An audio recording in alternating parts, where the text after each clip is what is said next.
The champagne was expensive, the laughter genuine, and the conspiracy against me absolutely perfect. I watched from the hidden camera feeds as my own family celebrated my supposed death in the very mansion I'd built with my own hands. My brother, Marcus, raised his glass of Dom Pérignon, the 1996 vintage I'd been saving for my daughter's wedding, and toasted my demise with theatrical tears streaming down his face. "To Victoria," he said, his voice breaking just enough to sound believable. "She would have wanted us to celebrate her life, not mourn her death. Before we jump back in, tell us where you're tuning in from, and if this story touches you, make sure you're subscribed, because tomorrow I've saved something extra special for you." The irony was delicious. Victoria Ashworth, tech mogul, philanthropist, and apparently the world's most gullible billionaire, was supposed to be resting peacefully at the bottom of Lake Tahoe. According to the death certificate filed just 3 days ago, I'd drowned in a tragic boating accident during what my family described as a much-needed mental health retreat. The only problem with their perfect plan? I was very much alive, sitting in a secure FBI safe house 200 miles away, watching their Oscar-worthy performances through surveillance equipment that would make Hollywood jealous. My name is Victoria Elizabeth Ashworth, and 6 months ago I controlled a tech empire worth $12 billion. I'd built Ashworth Industries from nothing, starting with a revolutionary cloud computing algorithm I'd coded in my MIT dorm room. By 35, I owned data centers across 3 continents, held patents that made Silicon Valley giants pay me licensing fees, and employed over 50,000 people worldwide. I was also, according to my loving family, completely insane. The first hint of their plan had come during what I thought was a routine family dinner at my Malibu estate. My stepmother, Caroline, who'd married my father just 18 months after my mother's cancer death, had suggested I needed professional help for my increasingly erratic behavior.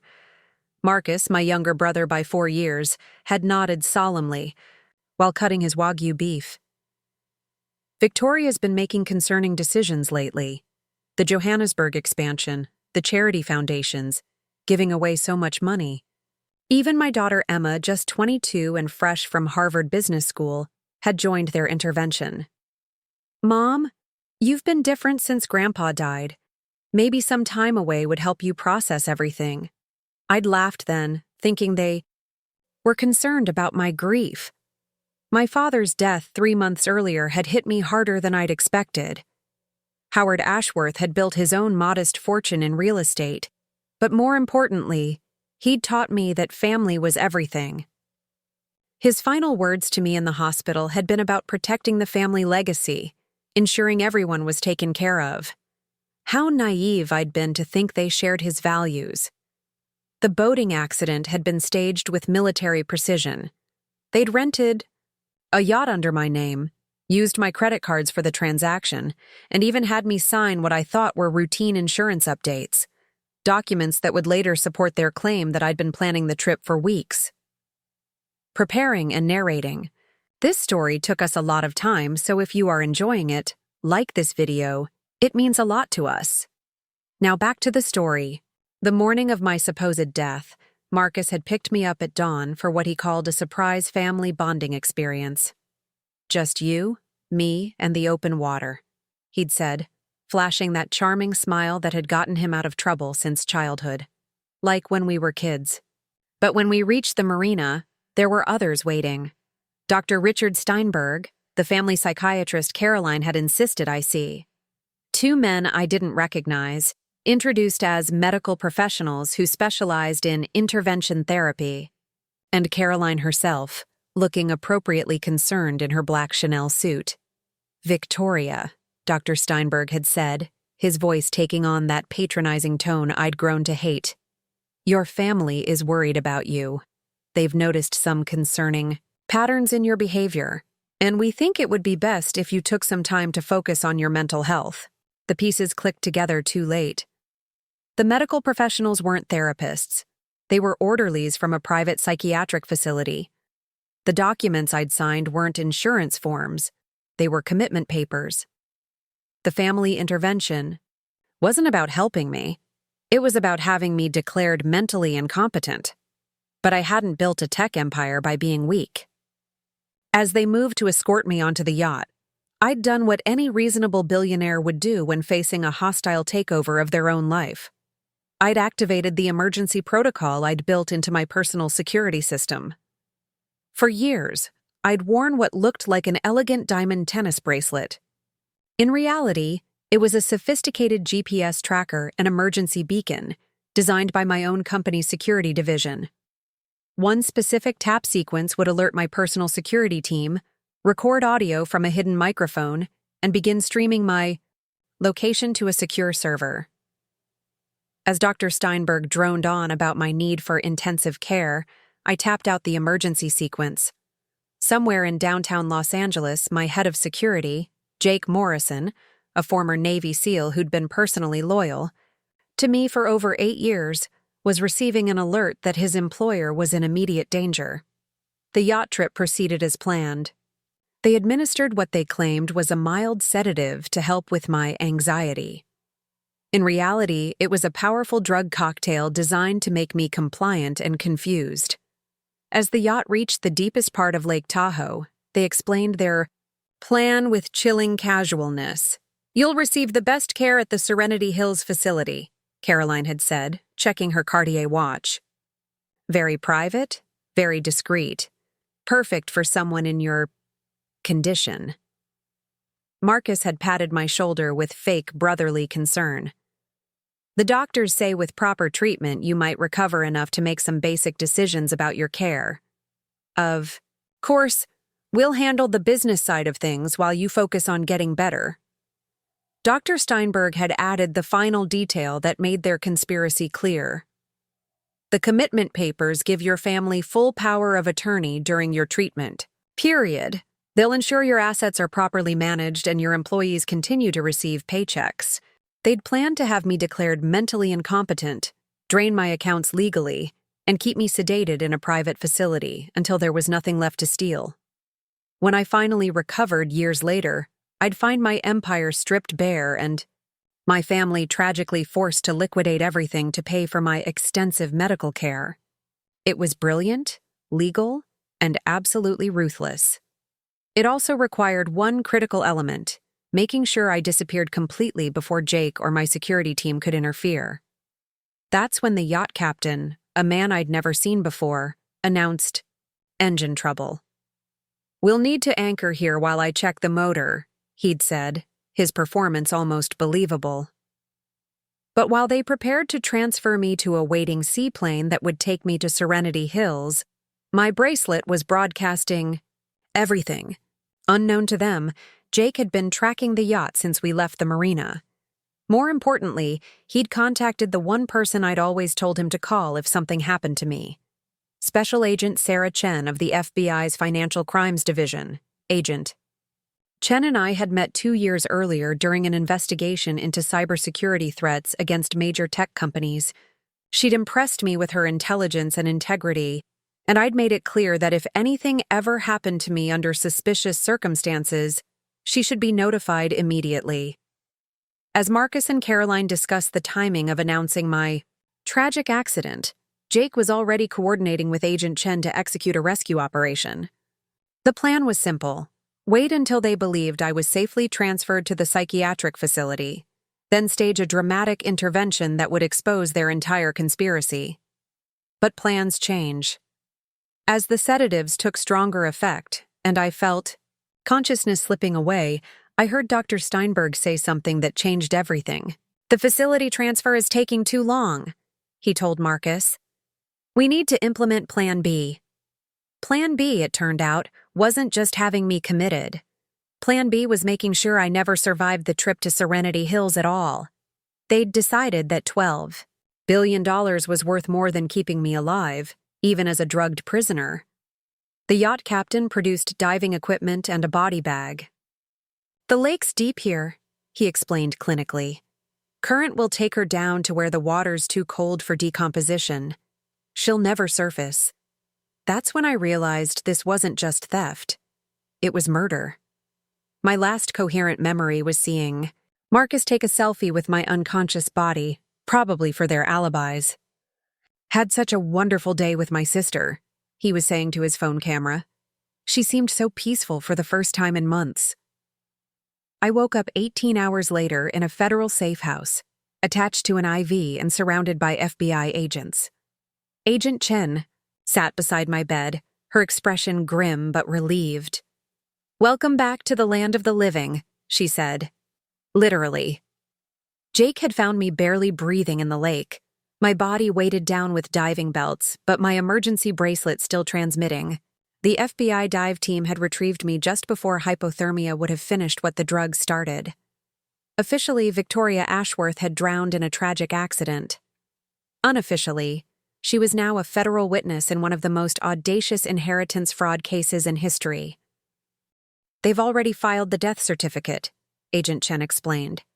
"Your brother is meeting with your lawyers this afternoon to begin probate proceedings. They're moving fast." I spent 3 days recovering while federal agents gathered evidence. Through hidden cameras I'd never known existed, we watched my family play their roles perfectly. Marcus gave interviews about his beloved sister's tragic mental decline. Caroline spoke tearfully about trying to get me help before it was too late. Emma posted heartbreaking social media tributes about losing her mother to depression and grief. The media coverage was extensive. Tech mogul Victoria Ashworth dies in boating accident. Mental health struggles claimed billionaire's life. Family mourns tragic loss of industry pioneer. My supposed death made international headlines. Stock markets fluctuated as investors worried about Ashworth Industries' future. Competitors circled like vultures, hoping to acquire pieces of my empire during the chaos. But the most interesting reaction came from my employees. Instead of panic, there was suspicion. My senior management team, people who'd worked with me for years, publicly questioned the circumstances of my death. My CFO, Patricia Williams, gave an interview stating that I'd seemed completely rational and focused during our last meeting just days before the accident. Victoria was many things, Patricia had said, but suicidal wasn't one of them. She had too much fight in her for that. My head of R&D, Dr. Michael Chang, went further. He filed a formal complaint with the SEC, requesting an investigation into any insider trading that might have occurred before my death. He'd noticed that Marcus had liquidated his personal portfolio 3 days before the accident. Suspicious timing for someone who supposedly had no advance knowledge of family tragedy. As the FBI investigation deepened, we discovered the conspiracy reached far beyond my immediate family. Dr. Steinberg had been paid $2 million to provide the psychiatric evaluations needed for commitment. The yacht captain was a professional criminal with connections to organized crime. Even the Serenity Hills facility was owned through shell companies that traced back to Caroline's secret accounts. "They've been planning this for at least 18 months, Agent Chen told me during one of our briefings. "Ever since your father's cancer diagnosis. They knew he'd leave everything to you, so they started building a framework to take it away." The evidence was overwhelming, but prosecution would be complicated by one simple fact. Officially, I was dead. We needed to prove not just that they'd tried to kill me, but that they were actively stealing from my estate. That meant letting them proceed with their plan while gathering evidence of their crimes. "We need them to actually steal the money," Agent Chen explained. "Attempted murder is serious, but inheritance fraud with this level of sophistication involves federal racketeering charges. We're talking about decades in prison instead of years." So Victoria Ashworth remained dead while her family systematically looted her empire. I watched from the safe house as they sold assets, transferred funds, and prepared to announce the tragic necessity of liquidating Ashworth Industries to pay estate taxes and creditors. The plan was elegant in its simplicity. They would claim, "My debts and obligations exceeded my liquid assets," forcing the sale of everything I'd built. The proceeds would disappear into shell companies and offshore accounts they'd been establishing for months. By the time the legal dust settled, there would be nothing left to inherit except memories and debt. But they made one critical mistake. In their greed to liquidate everything quickly, they scheduled a funeral before the estate was fully looted. Caroline wanted the social recognition of being the grieving stepmother. Marcus enjoyed playing the devastated brother to potential business partners. Emma seemed genuinely caught between loyalty and grief, not fully understanding her family's true plan. The funeral was scheduled for a Saturday afternoon at the Westwood Village Memorial Park, the same cemetery where my father was buried. It would be a grand affair. Hundreds of mourners, extensive media coverage, and touching eulogies about my tragic mental decline and untimely death.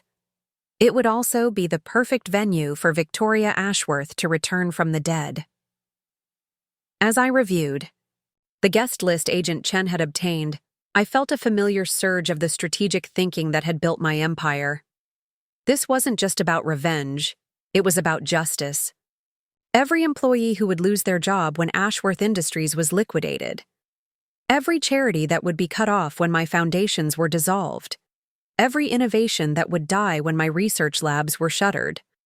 Marcus, Caroline, and Dr. Steinberg thought they'd executed the perfect crime. They'd eliminated the target, secured the assets, and built an unshakable cover story. All that remained was playing their parts until the last dollar was safely hidden away. What they didn't know was that dead billionaires don't stay buried when they have the FBI, a loyal security team, and an unfinished business empire to protect. The funeral was 3 days away. Agent Chen had assembled a task force of federal agents, financial crimes specialists, and cybersecurity experts. Jake had coordinated with my most trusted employees to ensure business continuity once the truth came out, and I had chosen the perfect outfit for my resurrection: a midnight blue Armani suit that commanded respect and a titanium briefcase containing evidence that would bury my family's dreams along with their freedom. As I sat in the safe house that final night, reviewing the surveillance footage one more time, I allowed myself a moment of satisfaction. They thought they'd written the ending to my story. Tomorrow, they'd discover they'd only written the beginning of their own downfall. After all, you can't steal from someone who's been watching you the entire time. And you definitely can't murder someone who's already planning to attend their own funeral with federal agents as plus ones. The dead, as they were about to learn, sometimes rise for the most inconvenient occasions. The morning of my funeral dawned, crisp and clear, perfect weather for a resurrection. I stood at the safe house window, watching Agent Chen coordinate the final details of what she'd dubbed Operation Phoenix. Federal agents disguised as mourners were already positioning themselves around Westwood Village Memorial Park, while financial crimes specialists monitored every electronic transaction my family made. They're moving faster than we anticipated, Agent Chen said, approaching with a tablet displaying real-time financial data. Marcus transferred another $50 million to the Cayman accounts this morning. Caroline liquidated your art collection through a private auction house. 12 Picassos, and a Monet, sold for 30% below market value to speed the process. I watched the numbers scroll across the screen, each transaction a calculated theft of my life's work. But what struck me most wasn't the money disappearing. It was the methodical precision of their operation. This wasn't desperate greed. It was corporate-level asset stripping executed with frightening efficiency. They've been planning this longer than 18 months, I realized aloud. Look at these shell companies. Some were established 3 years ago, right after my father's first cancer scare. Agent Chen nodded grimly. Dr. Steinberg's records show initial consultations with Caroline dating back even further. She's been researching psychiatric commitment procedures for over 4 years. 4 years. While I'd been building my empire and caring for my dying father, Caroline had been studying how to legally steal everything from me. The patience required for such a long-term con was almost admirable, if it weren't so utterly sociopathic. My phone buzzed with an encrypted message from Jake. He was at Ashworth Industries headquarters, monitoring the emergency board meeting Marcus had called for Monday morning. The agenda was simple: approve the immediate sale of the company to a consortium of buyers who'd materialized with suspicious speed after my death. Vultures circle fast when they smell blood, I murmured, reading Jake's update. The consortium included 3 of my biggest competitors, all offering to purchase different divisions of my company at prices that would barely cover the alleged estate debts Caroline was claiming. But Jake's message contained more than just corporate espionage. My most loyal employees, the senior management team I'd handpicked and mentored, were refusing to cooperate with the asset liquidation. Patricia Williams had locked down the financial systems using emergency protocols I'd established years earlier. Dr. Chang had moved critical research data to secure servers that Marcus couldn't access. Even my head of manufacturing, Robert Santos, had quietly halted production at 3 facilities, claiming technical difficulties that would mysteriously resolve themselves once proper ownership was established. "Your people are buying us time," Agent Chen observed, reading over my shoulder. "But they can't hold out indefinitely. Marcus has legal authority as executor, and he's threatening to fire anyone who doesn't comply with the liquidation orders." I thought about Patricia, Michael, and Robert risking their careers to protect what I'd built. They couldn't know I was alive, but they sensed something was wrong with the narrative my family was selling. Their loyalty humbled me and strengthened my resolve. "What's the latest from Serenity Hills?" I asked, changing focus to another crucial piece of the puzzle. Agent Chen pulled up surveillance footage from the psychiatric facility where I was supposedly being held. "Dr. Steinberg visited yesterday, probably to maintain the illusion that you're receiving treatment. The staff thinks you're in isolation due to violent episodes. Convenient excuse for why no one can see you." The facility's records showed a patient admitted under heavy sedation, with strict orders for no outside contact or visitors except immediate family. Caroline had even arranged for fake medical reports documenting my deteriorating mental state, creating a paper trail that would support their claim that I was too unstable to manage my own affairs. "Here's what's interesting," Agent Chen continued, switching to financial records. "Serenity Hills is billing your estate $40,000 per month for your care. But they're also receiving payments from a shell company owned by Caroline, essentially getting paid twice for housing a patient who doesn't exist." Every angle of their conspiracy revealed new layers of fraud. They weren't just stealing my money. They were systematically defrauding insurance companies, medical facilities, and government agencies in the process. The scope of their criminal enterprise was staggering. My tablet chimed with a secure video message from Patricia Williams.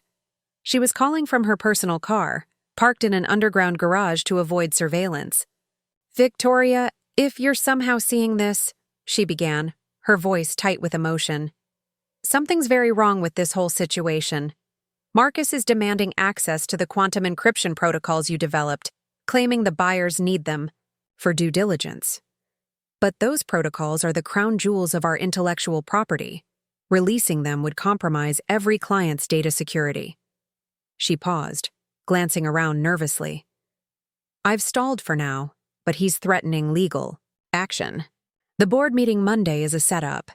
He's got enough votes to force through the sale regardless of management objections. Whatever's really happening, we're running out of time." Patricia's message crystallized something I'd been considering since Agent Chen first explained the legal complexities of my situation. Returning from the dead at my own funeral would certainly be dramatic, but it wouldn't immediately stop the corporate theft in progress. Marcus had legal documents giving him authority over my estate, and reversing those would take time my company might not have. "I need to contact my people," I told Agent Chen. "Not officially, not in a way that compromises the investigation, but they need to know help is coming." Agent Chen shook her head. "Too risky. Any communication could tip off Marcus or Caroline. We need them to believe they've won right up until the moment we arrest them. Then we need to accelerate the timeline, I said, pulling up the guest list for my funeral. Look at who's attending. The California Attorney General, 3 federal judges, the mayor of Los Angeles, half the tech industry's leadership. This isn't just a funeral. It's a networking event where Marcus and Caroline will cement relationships they'll need for their new lives as billionaires. Agent Chen studied the list, her expression thoughtful. You're thinking of this as a business opportunity. I'm thinking of it as a hostile takeover, I corrected. Marcus believes he's won because he controls the legal documents, but I still control something more valuable: information. Over the next few hours, Agent Chen and I refined our strategy. The funeral would proceed as planned, with federal agents positioned throughout the crowd. But instead of simply arresting my family for attempted murder, we would let them reveal the full scope of their conspiracy to a room full of witnesses who could ensure justice was swift and complete. Jake sent another update from headquarters. Marcus had arrived early, accompanied by lawyers carrying boxes of documents. They were systematically going through my office, removing personal items and searching for anything that might complicate the estate liquidation. What they didn't know was that my real office, the one containing my most sensitive files, was hidden behind a biometric scanner that only responded to my living fingerprint. He's looking for your emergency protocols, I realized, watching surveillance footage of Marcus growing increasingly frustrated as he searched. The dead man's switches you built into the company's core systems. Every tech mogul worth their silicon had contingency plans for protecting their empire in case of death or incapacitation. Mine were particularly sophisticated, automated systems that would freeze critical operations and transfer control to trusted lieutenants if I didn't check in regularly. But Marcus didn't know the activation codes, and my supposed death should have triggered them days ago. The fact that they hadn't activated was another piece of evidence that something was wrong with the official story of my death. A real boating accident would have left my body missing for days, during which time the automatic protocols would have locked down everything Marcus was now trying to access. Your daughter's been trying to reach you, Agent Chen said, showing me Emma's call logs. 17 attempts since yesterday, all going to voicemail because obviously your phone is at the bottom of Lake Tahoe. I studied the data, looking for patterns in Emma's behavior that might reveal how much she knew about the conspiracy. Her social media posts seemed genuinely grief-stricken, but her actions told a different story. She'd withdrawn $50,000 in cash the day after my supposed death, unusual for someone who typically used credit cards for everything. She'd also booked a one-way ticket to Switzerland, departing the day after the funeral. She's running, I concluded. Either she knows more than she's letting on, or she suspects something's wrong and doesn't want to be around when it explodes. Agent Chen pulled up Emma's academic records. According to Harvard, she took courses in international finance and asset protection strategies. Her thesis was on legal methods for protecting wealth from government seizure in politically unstable regions. My daughter, the child I'd raised to be strong and independent, had apparently been studying how to hide stolen money. The betrayal cut deeper than anything Marcus or Caroline had done. They were in-laws and step-relatives, but Emma was my blood, my legacy, my supposed heir to everything I'd built. A new message arrived from Jake, this one marked urgent. Security footage from your Malibu house shows Caroline hosting what looks like a celebration party. Guests include representatives from the companies bidding on Ashworth Industries' assets. They're not even waiting for the funeral to end before they start dividing up the spoils. I pulled up the live feed from my home security system, watching strangers walk through rooms filled with my personal belongings. Caroline was giving tours like she owned the place, pointing out artwork and antiques that would soon be available for private sale. The dining room where I'd hosted charity fundraisers was now filled with corporate lawyers drawing up acquisition contracts. But the most galling sight was Marcus in my father's study, sitting behind the desk where Howard Ashworth had built his real estate empire through decades of honest work. Marcus was signing documents with my father's favorite fountain pen, a gift I'd given Dad for his 70th birthday. "They're not just stealing my money," I said, my voice tight with controlled fury. "They're erasing my family's entire legacy, Agent." Chen placed a steady hand on my shoulder. "Which is exactly why we're going to stop them. But we need to do this right, one chance to get them all, or they'll scatter to countries without extradition treaties." She was right, of course. Patience had built my empire, and patience would reclaim it. But watching my family celebrate my death while systematically destroying everything I'd worked for was testing my self-control in ways that 12 years of corporate warfare never had. My secure phone chimed with an encrypted message from an unexpected source, Dr. Michael Chang. The message was brief, but loaded with meaning. "The Phoenix protocols are ready, awaiting authorization from the rightful owner." Phoenix protocols. I'd forgotten about them entirely, but Michael's reminder brought back memories of late-night planning sessions 2 years ago. We'd been discussing cybersecurity threats and corporate espionage when I'd asked him to develop a theoretical framework for rapidly recovering from a catastrophic attack on our systems. The Phoenix protocols were designed to automatically back up and restore critical company data, personnel records, and operational systems in case of a hostile takeover or coordinated assault on our infrastructure. They included provisions for verifying executive identity through multiple biometric factors and included legal frameworks for invalidating unauthorized transactions. More importantly, they had been designed to activate only upon confirmation that I was alive and in control of my faculties, exactly the opposite of Marcus's claims about my mental state and death. "Michael knows," I breathed, understanding the implications of his message. "He can't know I'm alive, but he's prepared contingencies in case the official story is wrong." Agent Chen studied the message. "Can these protocols override your brother's legal authority?" "Not exactly," I admitted. "But they can freeze operations and demand independent verification of any major decisions. It would force a court review of Marcus's authority and my mental state, a review that would require my physical presence." The pieces of our counter-strategy were falling into place. Let Marcus and Caroline proceed with their theft. Let them celebrate at my funeral. Let them believe they'd executed the perfect crime. Then reveal not just that I was alive, but that every transaction they'd made was being monitored, recorded, and documented for prosecution. The funeral was scheduled to begin in 6 hours. Across the city, hundreds of mourners were preparing to pay their respects to a woman they believed was dead. What they would witness instead was the resurrection of a tech mogul with a very good memory and access to federal law enforcement. But first, there was one more piece of evidence to gather, proof that would ensure my family's conspiracy charges would stick in court, and that justice would be as swift as their betrayal had been complete. Agent Chen was already coordinating with the task force, positioning undercover agents throughout the cemetery and ensuring every conversation would be recorded. As the hours counted down to my dramatic return from the dead, I felt the familiar surge of strategic anticipation that had driven every major business decision of my career. Marcus, Caroline, and Dr. Steinberg thought they were attending a funeral.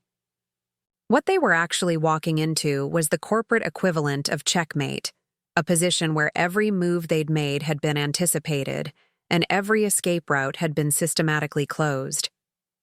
The dead, as they were about to discover, sometimes keep very detailed books. 2 hours before my funeral, Marcus made his first critical mistake. From my position in the FBI surveillance van parked 3 blocks from Westwood Village Memorial Park, I watched him arrive at the cemetery for what he believed was a private moment with my gravesite. He wasn't alone. Caroline accompanied him, along with Dr. Steinberg and someone I didn't recognize. "That's attorney David Blackwood," Agent Chen identified, checking her database. "Specializes in international asset protection and offshore banking. Very expensive, very discreet, and currently under investigation for helping organized crime families launder money." I adjusted my earpiece to catch their conversation as they huddled around my empty coffin. The funeral home had done an excellent job. The mahogany casket looked appropriately expensive and somber, filled with sandbags instead of a body that was very much alive and listening to every word they said. "The Johannesburg transfer completes tonight," Blackwood was saying, his voice carrying the crisp authority of someone accustomed to handling other people's dirty work. "By Monday morning, the South African accounts will be untouchable. Even if someone challenges the estate proceedings, they'll never find the money." Marcus nodded, placing what I assumed was meant to be a loving hand on my coffin. "What about the European foundations? Victoria set up those charity structures specifically to avoid taxation. Can we repurpose them?" "Already in progress," Caroline replied, consulting her phone. "The Victoria Ashworth Foundation for Educational Technology will quietly redirect its funding to support administrative costs and operational overhead. Since you're the surviving family member on the board, you have full discretionary authority."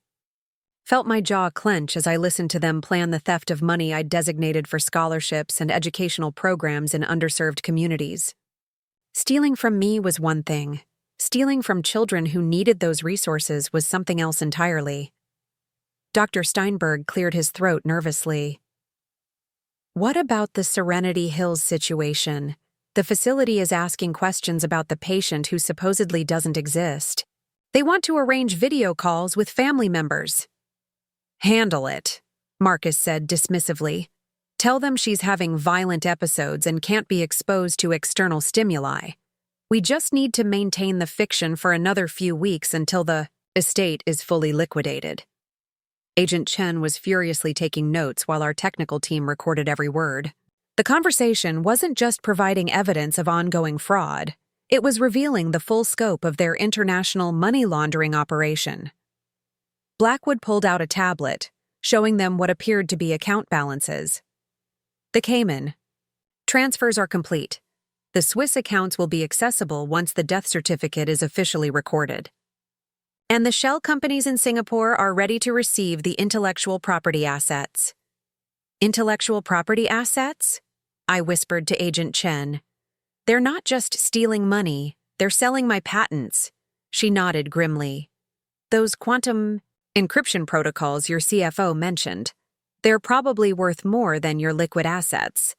If they transfer those to foreign buyers, recovering them could take years of international litigation." On screen, Marcus was reviewing the tablet with obvious satisfaction. 12.3 billion in total liquid assets, another 8 billion in intellectual property and real estate.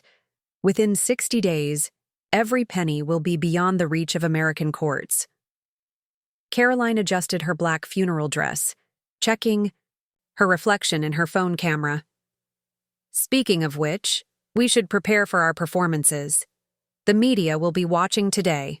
We need to look appropriately devastated." Dr. Steinberg laughed, the sound carrying an edge of hysteria. "Devastated? I think I can manage that. Do you realize what would happen to us if anyone discovered what we've done?" "Nobody will discover anything," Marcus said sharply. "Victoria is dead.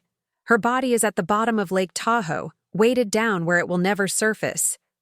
The death certificate is legitimate, filed by a medical examiner who had no reason to question the circumstances. There's literally no evidence that anything other than a tragic accident occurred. If only he knew that his dead sister was recording every word through equipment sophisticated enough to hold up in federal court. But Marcus's overconfidence was revealing more than just his criminal mindset. It was exposing operational details we needed to shut down their money laundering network. Blackwood glanced at his expensive watch. "I need to leave for the airport. The Swiss meeting is tomorrow morning, and I want to be in Zurich before the banks open. Once the European transfers are complete, your sister's fortune will be officially scattered across 17 countries and 43 corporate entities." As Blackwood departed, Agent Chen received an urgent message from the Financial Crimes Task Force. "They're moving faster than anticipated," she reported. "Electronic transfers worth over $2 billion have been initiated in the last 6 Hours. We're running out of time to freeze those accounts. I studied the surveillance feed, watching Marcus and Caroline rehearse their grief for the cameras. They were discussing who would give the most emotional eulogy, who would break down, crying at the appropriate moment, and how to handle questions from reporters about my supposed mental health struggles. They're sociopaths, I observed, watching Caroline practice dabbing tears from her eyes. Complete and utter sociopaths. Agent Chen's phone buzzed with another update. Your employees are fighting back harder than expected. Patricia Williams has managed to freeze all domestic account transfers pending estate verification procedures. Dr. Cheng has locked down the intellectual property databases. Even your head of legal is demanding independent authentication of your brother's authority. For the first time since this nightmare began, I felt a surge of genuine hope. My people, the team I'd built and mentored over years of shared challenges, were buying us time even without knowing I was alive. Their loyalty was giving us the opportunity we needed to trap my family in their own elaborate web of lies. But hope turned to urgent concern as I watched Marcus pull out his phone and make a call. Through our surveillance equipment, I could hear both sides of the conversation. "It's Marcus Ashworth," he said. "We discussed the employee problem.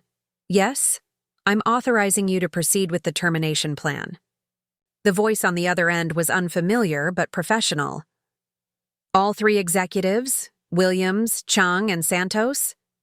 "All three," Marcus confirmed. "Make it look like workplace accidents. Industrial facilities can be dangerous places. Equipment malfunctions, chemical spills, electrical fires. Tragic but plausible." I felt the blood drain from my face as the implications hit me. Marcus wasn't just willing to kill me for my fortune. He was prepared to murder anyone who stood in his way. Agent Chen was already radioing instructions to other team members. Priority alert. Potential threats against Patricia Williams, Michael Chang, and Robert Santos. Coordinate with local law enforcement for immediate protective custody. But even as federal agents mobilized to protect my people, I realized we'd underestimated the ruthlessness of Marcus's operation. This wasn't just inheritance fraud. It was a criminal enterprise willing to commit multiple murders to protect their theft. "We need to move now," I told Agent Chen. "If we wait for the funeral, my employees could be dead by tonight." Agent Chen shook her head. "We move too early, and we lose the chance to capture the full network. Blackwood is already en route to Switzerland with account access codes. If we don't get him today, billions of dollars disappear forever." It was an impossible choice: protect the people who were loyal to me, or ensure the criminals who betrayed me faced complete justice. But as I watched Marcus end his call and return to practicing his grieving brother performance, I realized there might be a third option. "I need to contact Jake directly," I said. "Not through FBI channels, not through official communications. Personal contact that won't show up on any surveillance systems Marcus might have access to." Agent Chen looked skeptical. "That's exactly the kind of communication that could compromise the entire operation." "Not if we're smart about it," I countered, pulling up the architectural plans for Ashworth Industries headquarters. "Jake and I have emergency protocols that don't rely on phones or computers. If I can warn him without revealing I'm alive, he can protect Patricia, Michael, and Robert, while making it look like standard security procedures." The plan was risky, but achievable. Jake's security training included procedures for handling threats against senior executives, procedures that looked like routine security upgrades, but actually relocated targets to safe locations. If he received the right signal, he could evacuate my people without alerting Marcus that anyone suspected his true intentions. As I outlined the communication strategy to Agent Chen, my phone buzzed with an encrypted message that made my blood run cold. The message was from Emma, sent from what appeared to be the Swiss bank Blackwood was flying to meet. "Mom, if you're somehow reading this, get out now. They know you're alive. Switzerland was never about banking. It's where they're meeting the people who arranged Dad's murder." Caroline has been planning this since before she married Grandpa. Run. I stared at the message, my mind struggling to process what Emma was telling me. Caroline had murdered my father? The cancer wasn't natural. It was induced? And somehow Emma had discovered the truth and was trying to warn me from across the world? Agent Chen read the message over my shoulder, her expression darkening. If this is accurate, we're not dealing with inheritance fraud. We're looking at a multi-year conspiracy involving multiple murders. But before I could fully process the implications of Emma's warning, our surveillance equipment picked up another conversation that changed everything. Marcus was back on his phone, this time speaking to someone with a distinct Russian accent, the key. Phoenix is confirmed dead, Marcus was saying. The American operation is proceeding as planned. European transfer authorization will be confirmed once Blackwood completes the Zurich protocols. Phoenix. They were using my name as a code word for the entire operation. But more disturbing was the international scope their conversation was revealing. This wasn't just a family conspiracy. It was part of a larger network that apparently included foreign operatives. The Russian voice responded with clinical precision. What about the daughter's message? Our monitoring systems detected encrypted communications to Switzerland. Marcus paused, and I could see his face tighten with concern. Emma was supposed to be contained. How did she get access to secure communications? The Swiss contact reports she may have accessed the deceased father's hidden files. If she has documentation proving the cancer acceleration methods, the entire operation could be compromised. Cancer acceleration methods. The phrase hit me like a physical blow as I finally understood the full scope of what Caroline had done. She hadn't just married my father and waited for him to die naturally. She'd actively caused his death using methods sophisticated enough to mimic natural cancer. Progression. Agent Chen was already coordinating with international law enforcement, but I could see the calculation in her eyes. If Emma was right about the Swiss connection, and if Marcus was coordinating with foreign operatives, this case had just evolved beyond FBI jurisdiction into international terrorism and espionage. We need to abort the funeral plan, she said, urgently. If they know you're alive, walking into that cemetery could be a trap. But as I watched Marcus end his call and check his watch, I realized something that changed my entire perspective on the situation. He wasn't acting like someone who knew his plan was compromised. He was acting like someone who'd just received confirmation that everything was proceeding perfectly. He doesn't know I'm alive, I said slowly. The Russian was talking about Emma's communications, not mine. They think she's trying to warn a dead woman. Agent Chen considered this. But if they're monitoring communications that closely, they'll detect any attempt to contact your people. Not necessarily, I replied, pulling up Jake's personal emergency protocols on my secure tablet. There's one communication method they can't monitor because it doesn't use electronics at all. What I had in mind was old-school spycraft, a physical signal that Jake would recognize but that wouldn't register on any surveillance system Marcus might have compromised. It was risky, but it was also our only chance to protect my people while maintaining the element of surprise for the funeral confrontation. As the first guests began arriving at the cemetery for my funeral, I made a decision that would either save my loyal employees or expose my survival to the very people who'd already tried to kill me once. But sometimes the best business decisions are the ones that feel most dangerous, and I'd built an empire by trusting my instincts when everything was on the line. The funeral was about to begin. My family was about to discover that dead women tell no tales, but live ones. Remember everything, and somewhere in Switzerland, my daughter was about to learn whether her warning had reached its intended target in time. After all, the best phoenixes don't just rise from ashes. They make sure the people who lit the fire burn right along with them. The old fountain in the center of Ashworth Industries' main courtyard had been my father's idea when he helped me design the headquarters 15 years ago. Every building needs a heart, he'd said, something that reminds people why they're there. What he hadn't known was that I'd incorporated a hidden compartment into the fountain's base, a place where Jake and I could leave emergency messages if all electronic communications were compromised. Standing in the FBI surveillance van, I watched through telephoto lenses as Jake conducted his routine security walkthrough of the building. He had no idea I was alive, but years of working together had established patterns he followed religiously.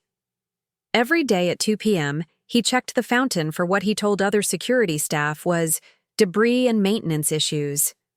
"This is insane," Agent Chen muttered, tracking Jake's movement on multiple camera feeds. "You're risking exposure for a communication method that might not even work." "It will work," I said, adjusting the small electromagnetic device Agent Chen's technical team had provided. Jake trained with Navy SEALs. He knows how to read environmental signals that others would miss. The device in my hands was remarkably simple, a modified garage door opener that could trigger a specific magnetic sequence in the fountain's hidden compartment. When Jake performed his daily check, he would find a metal disc arranged in a pattern that meant only one thing: immediate evacuation of all senior staff due to credible assassination threats. I pressed the transmitter just as Jake approached. The fountain. Through our surveillance feed, I watched him pause, his trained instincts picking up the subtle magnetic anomaly. He knelt by the fountain's edge, ostensibly checking for loose stones, but actually feeling for the hidden panel I'd shown him years earlier. His body language changed instantly when he found the signal disc. Without breaking his casual routine, Jake stood up and began what appeared to be a normal radio call to his security team. But I knew the codes he was using. Within 30 minutes, Patricia Williams would be called away for an urgent client meeting at a secure off-site location. Dr. Chang would be summoned to consult on a classified government project that required immediate departure. Robert Santos would receive an emergency call about equipment failures that needed his personal attention at a facility far from any potential threats. Phase 1 complete, I told Agent Chen as Jake concluded his communications. My people will be safe within the hour.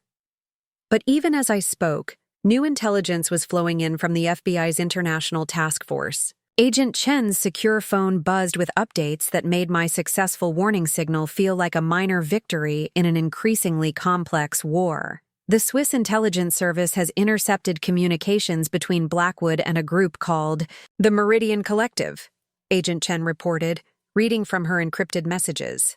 They're not just money launderers. They're an international syndicate that specializes in corporate takeovers through targeted succession planning. The implications were staggering.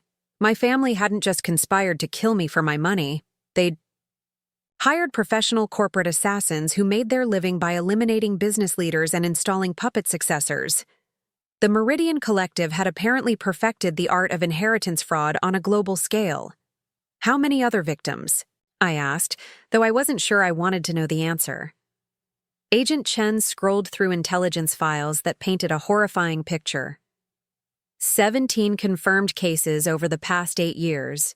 Tech executives, pharmaceutical company founders, defense contractors, always billionaires with complex family situations and substantial liquid assets.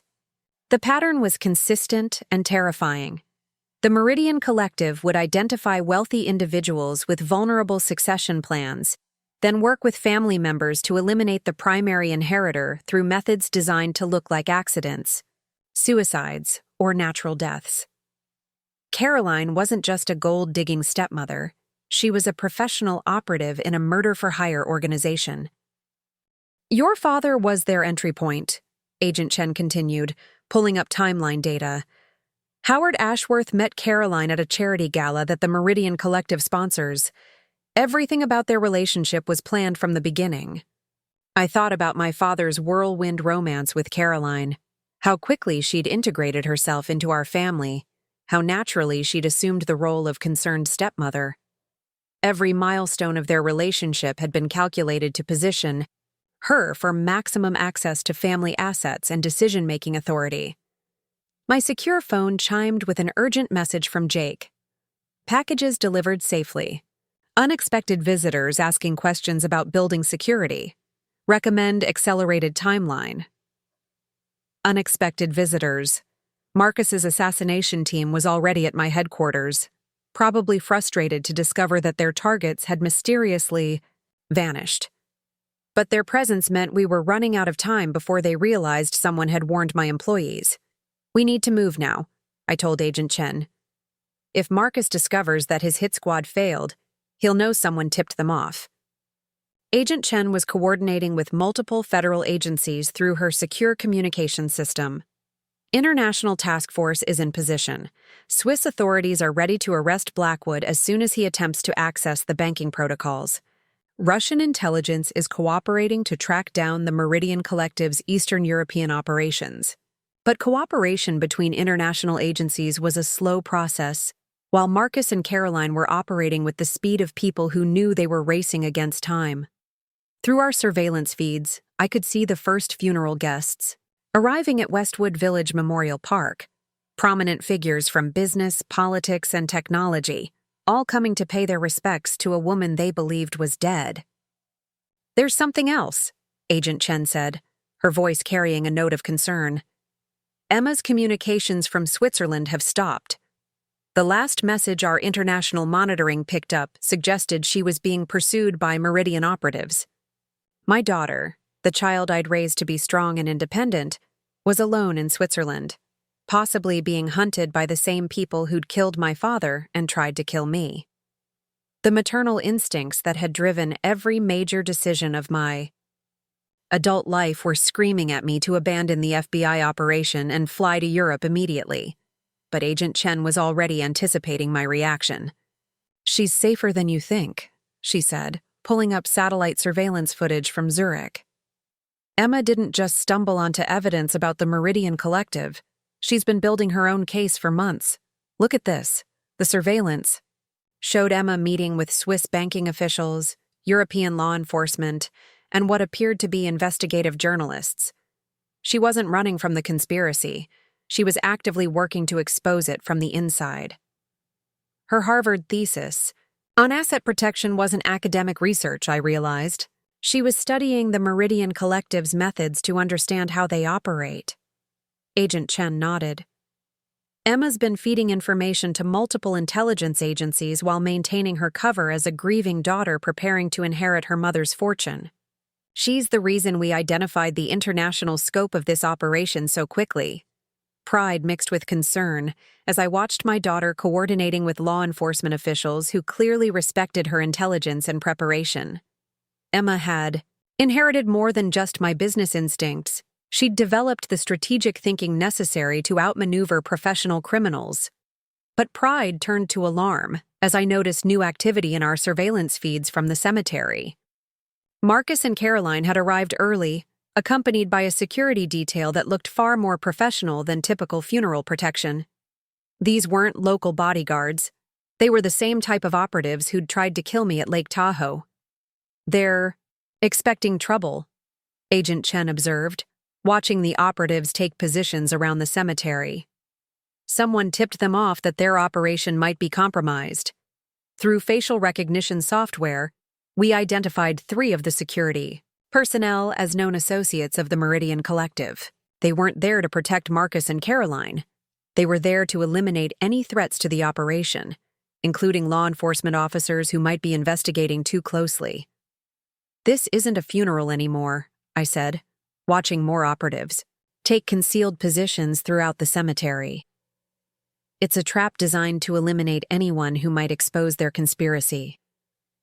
Agent Chen was already adjusting our tactical plans, coordinating with FBI agents positioned around the cemetery. They're probably expecting Emma to show up, or other family members who might have discovered inconsistencies in the official story. They want to clean up loose ends before disappearing with your fortune.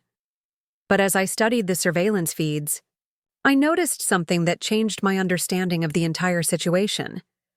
The operatives weren't just taking defensive positions, they were setting up for something much more elaborate.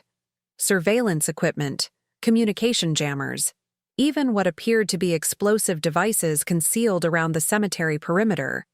They're not planning to eliminate witnesses, I realized with growing horror.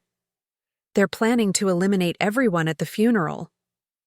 The guest list included hundreds of people: tech industry leaders, government officials, charitable organization directors, academic researchers. If the Meridian Collective eliminated everyone at once, they could claim it was a terrorist attack, targeting American business leadership. In the chaos and confusion that followed, Marcus and Caroline would disappear with my fortune, while investigators spent years trying to understand what had really happened. Agent Chen's face had gone pale as she reached the same conclusion. It's not just about inheritance fraud. They're planning mass murder to cover their tracks. Emergency communications were flying between federal agencies as the scope of the threat became clear. But with hundreds of innocent people already gathering at the cemetery, evacuation would be nearly impossible without triggering exactly the kind of confrontation the Meridian Collective was prepared for. We need a different approach, I said, studying the tactical situation with the same strategic thinking I'd used to build my business empire. Instead of trying to prevent their trap, we need to spring our own. What I had in mind was risky beyond anything Agent Chen's tactical training had prepared for. But sometimes the best business strategy is the one your competitors would never expect. And I'd built a $12 billion empire by thinking 3 moves ahead of everyone else. As the first speakers began arriving for my funeral, I outlined a plan that would either expose the Meridian Collective's entire operation or get everyone killed in the process. But after watching my family plot to murder hundreds of innocent people for money, the choice between risk and justice had become surprisingly clear. After all, the best phoenixes don't just rise from their own ashes. They make sure the people responsible for lighting the fire get burned by flames they never saw coming. The trap was set.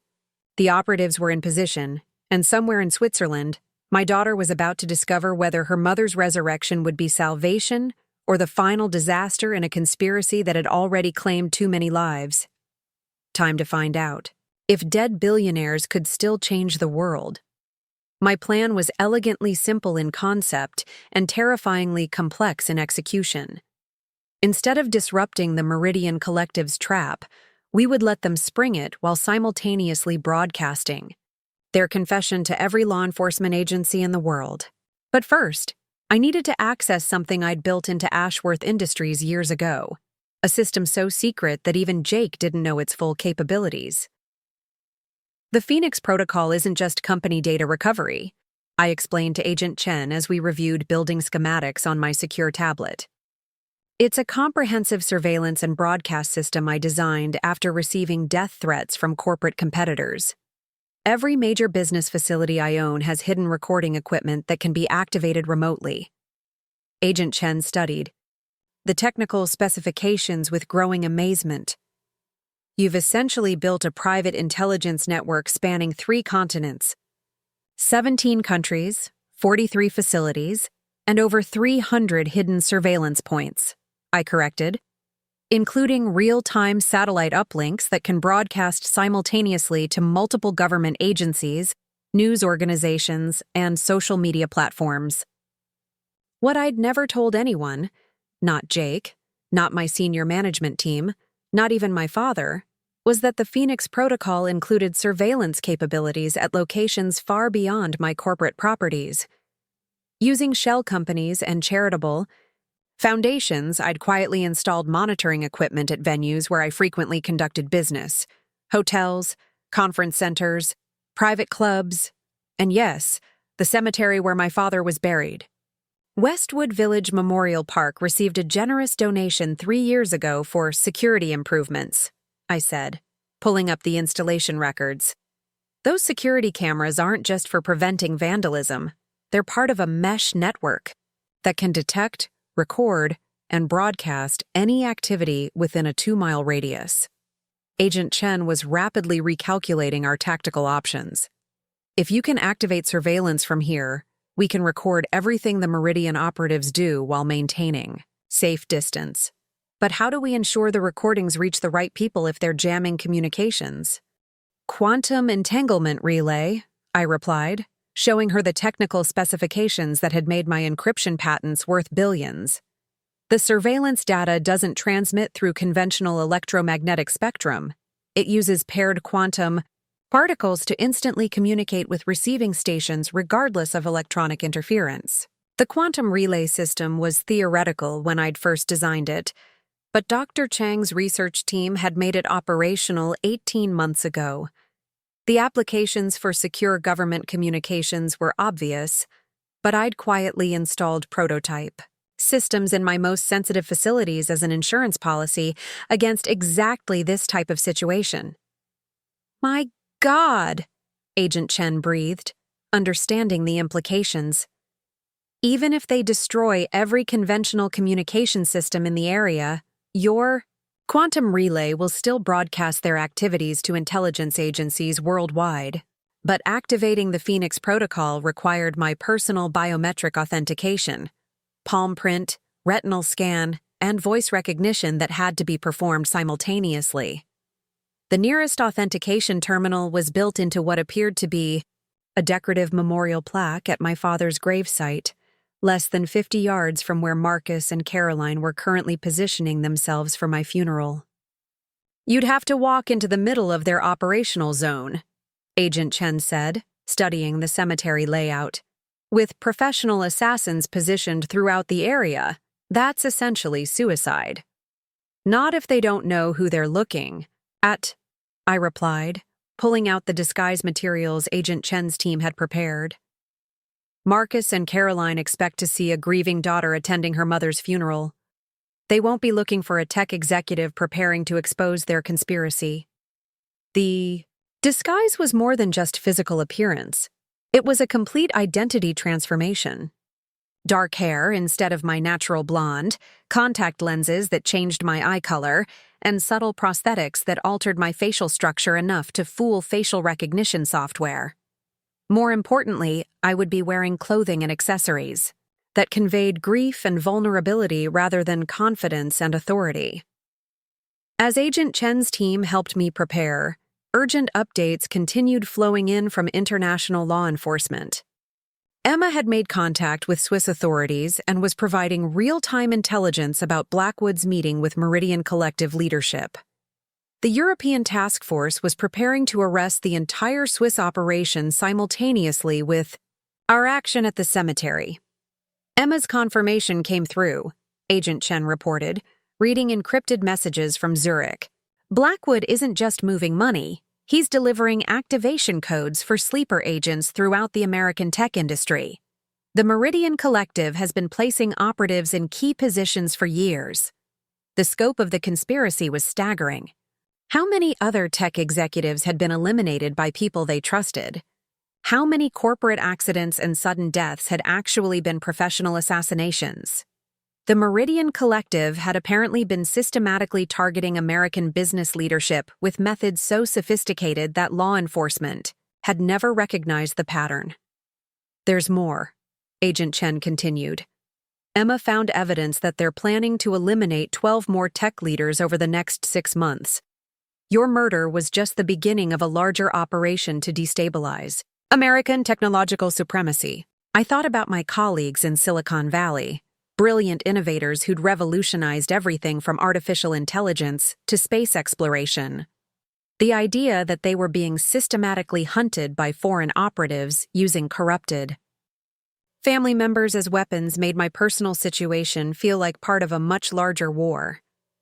But there was no time for broader strategic thinking. Through our surveillance feeds, I could see funeral guests beginning to arrive in significant numbers. Politicians, business leaders, academic researchers, hundreds of innocent people walking into what they believed was a memorial service, but what was actually an elaborate death trap? Final equipment check, Agent Chen said, reviewing the devices I would carry into the cemetery. Quantum communicator disguised as a grief counseling pamphlet, emergency beacon built into your purse, clasp and audio recording equipment woven into your jacket lining.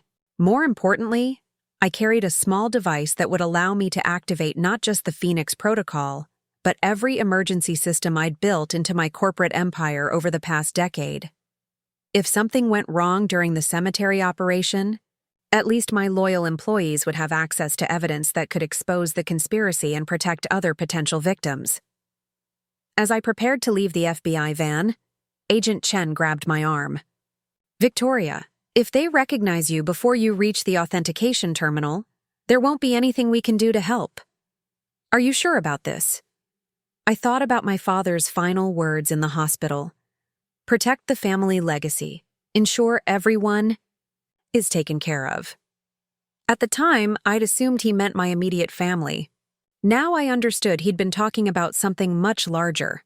The family of employees, partners, and collaborators who'd helped build everything we'd accomplished together. "I'm sure," I said, adjusting my disguise one final time.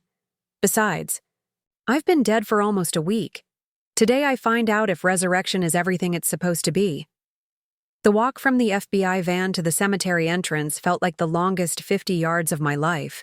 Every step brought me closer to people who'd tried to kill me once and wouldn't hesitate to finish the job if they recognized me. But it also brought me closer to the truth about my father's death and the justice he'd never lived to see. Westwood Village Memorial Park was crowded with mourners, media representatives, and what appeared to be additional security personnel. I recognized many faces from my professional life, colleagues who genuinely respected my work and were attending out of sincere grief for my supposed death. Their presence made the Meridian Collective's plan to kill hundreds of innocent people feel even more personal. Marcus stood near my empty coffin, dressed in an expensive black suit and practicing his grief-stricken expressions for the cameras.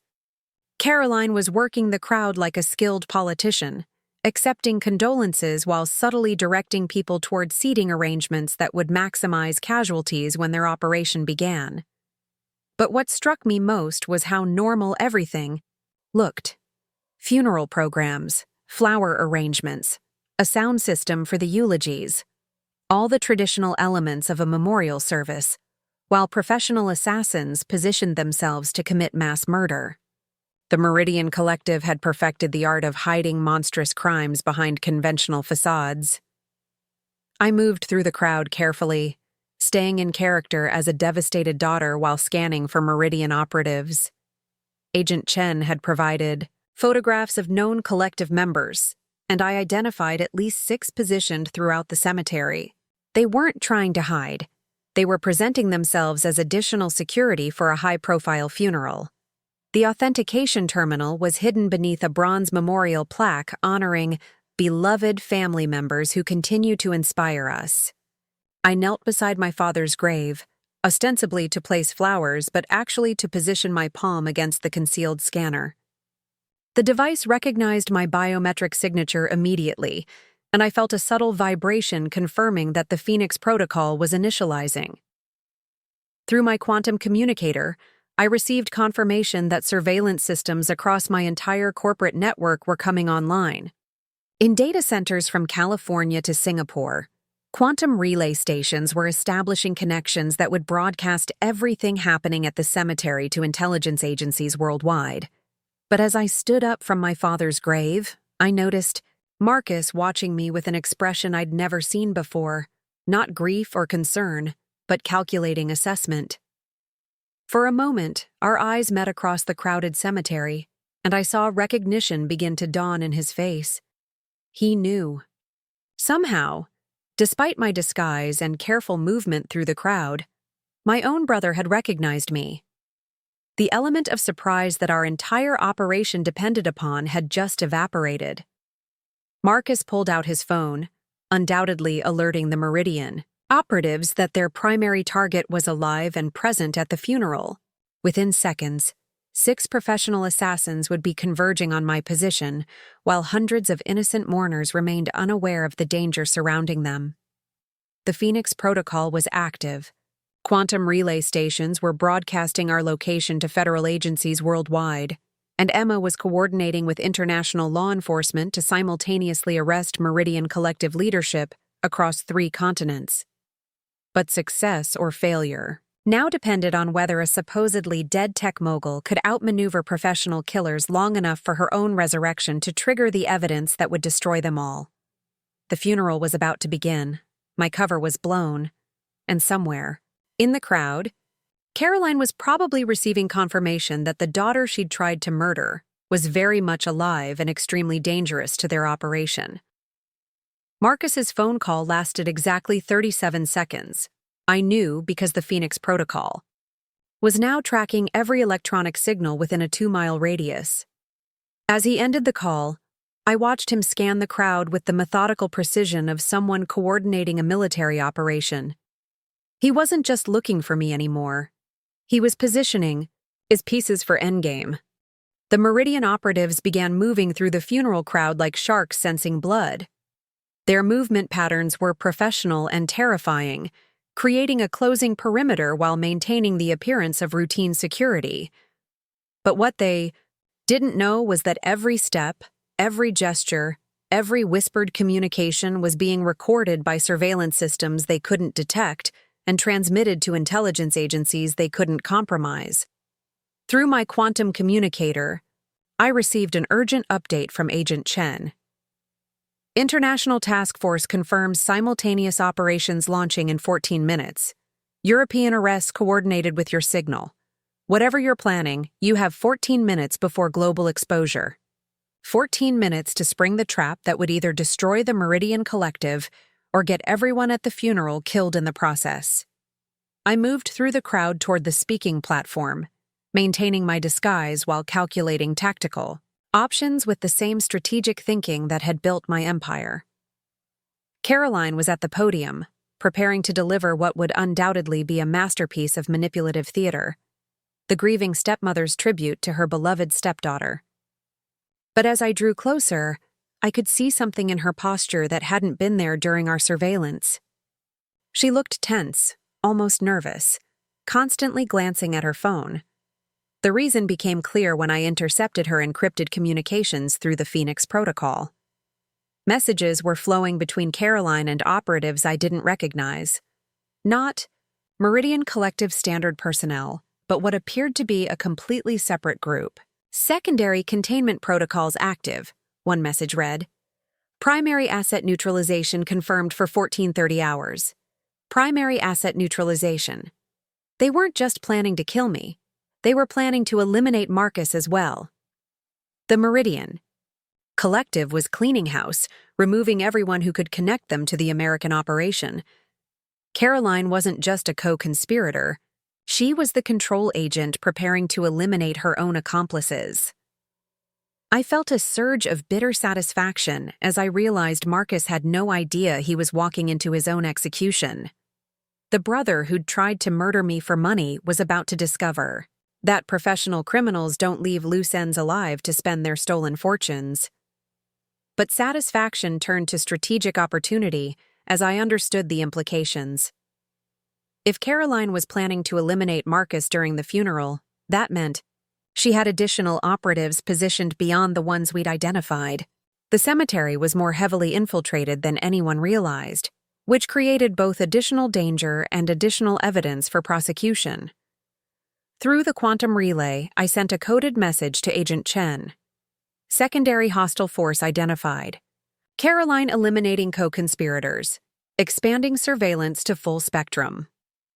The Phoenix Protocol's capabilities extended far beyond simple audio and video recording. Built into the system were electromagnetic spectrum analyzers, thermal imaging arrays, and quantum signature detectors that could identify hidden weapons, explosive devices, and concealed personnel throughout the operational area. What the scans revealed made my blood run cold. The cemetery wasn't just infiltrated, it was militarized. Shaped charges concealed beneath memorial monuments, sniper positions in surrounding trees, and what appeared to be chemical dispersal devices hidden among the flower arrangements. This wasn't an assassination. It was a small-scale military operation designed to eliminate hundreds of people simultaneously.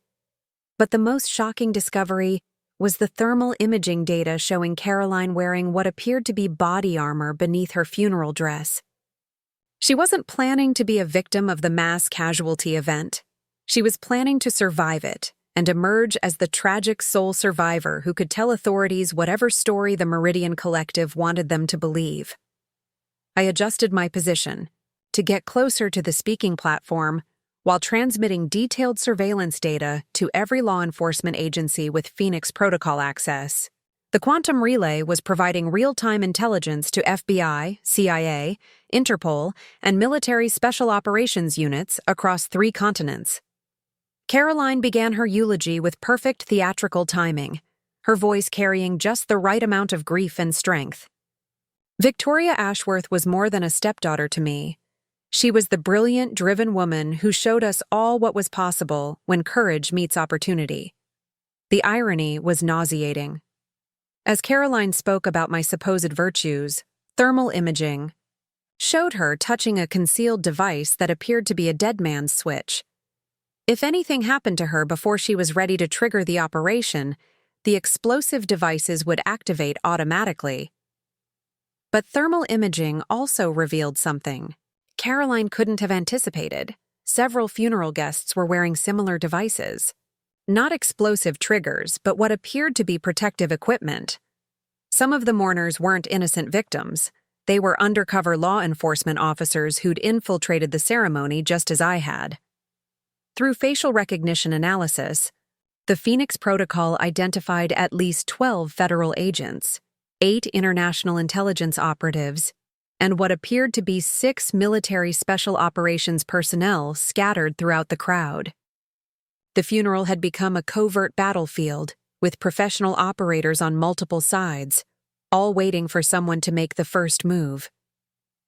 Marcus stepped forward to deliver his portion of the eulogy, his performance as the grieving brother undermined by the tactical communication device I could see in his ear. He was receiving real-time updates from Meridian operatives while speaking about his beloved sister's tragic mental decline. Victoria struggled with depression and anxiety in her final months, he said, his voice breaking with practiced emotion. We tried to get her help, but she was too proud to accept that she needed support. If only we could have done more. As Marcus spoke, I moved closer to the platform while monitoring communications intercepts from the Phoenix Protocol. The Meridian. Operatives were reporting my position to each other, but they were also receiving conflicting orders from different command structures. Caroline's secondary team was positioning to eliminate Marcus's team, while Marcus's team was preparing to eliminate both Caroline and the funeral guests. The situation was devolving into a multi-sided confrontation where every faction was planning to betray every other faction. But that complexity created exactly the opportunity I needed to expose them all simultaneously. I activated the Phoenix Protocol's public address override, a feature I'd built into the system for corporate emergencies. Every speaker, every microphone, every electronic device within the cemetery's communication network was now under my control. Ladies and gentlemen, I said, my voice echoing from speakers throughout the memorial park. I believe there's been a misunderstanding about today's gathering. The reaction was instantaneous and revealing. Marcus spun toward the sound system, his hand moving instinctively toward a concealed weapon. Caroline touched her dead man's switch while scanning the crowd for threats. The Meridian operatives abandoned their concealment and began moving toward predetermined positions. But the most telling reaction came from the funeral guests themselves. The genuine mourners looked confused and concerned, while the undercover law enforcement officers and intelligence operatives maintained their positions with professional calm. The distinction between innocent civilians and covert operators became crystal clear through thermal imaging and behavioral analysis. My name is Victoria Elizabeth Ashworth, I continued, stepping into clear view of the crowd while the Phoenix Protocol transmitted everything to global intelligence networks. I'm supposed to be dead, which makes this funeral somewhat premature. The chaos that followed was exactly what I'd anticipated and planned for.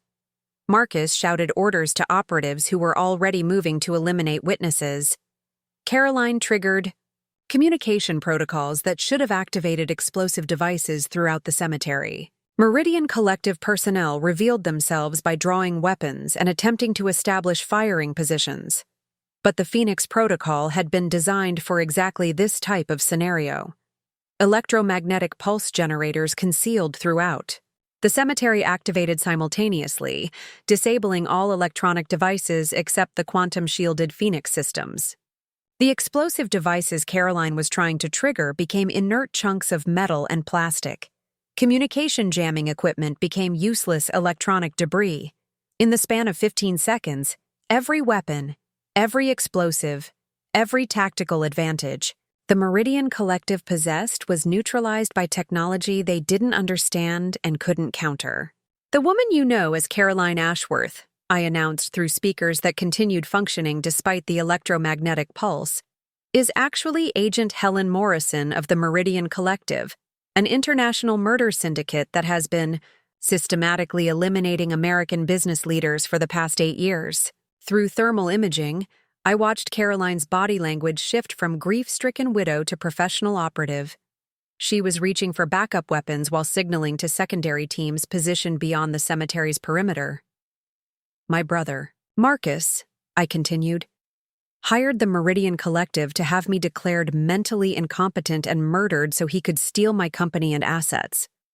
What he didn't realize was that professional criminals don't leave witnesses alive to enjoy their stolen money. Marcus was now shouting at his communication device, trying to coordinate with operatives who could no longer hear him through their disabled electronics. The realization that he'd been betrayed by his own co-conspirators was dawning on his face, with beautiful clarity. "In approximately 6 minutes," I announced, "law enforcement agencies in Switzerland, Russia, Singapore, and 12 other countries will simultaneously arrest the entire Meridian Collective leadership structure. This funeral has been under surveillance by quantum relay systems that cannot be blocked, jammed, or detected by conventional means." The Phoenix Protocol's tactical display showed federal agents emerging from concealed positions throughout the cemetery, while international intelligence operatives revealed themselves among the funeral crowd. The Meridian operatives found themselves surrounded by superior numbers of better-equipped professionals who had been anticipating their every move. But Caroline had one final card to play. Through thermal imaging, I could see her activating what appeared to be a manual detonation device, a backup system for explosive charges that didn't rely on electronic triggers.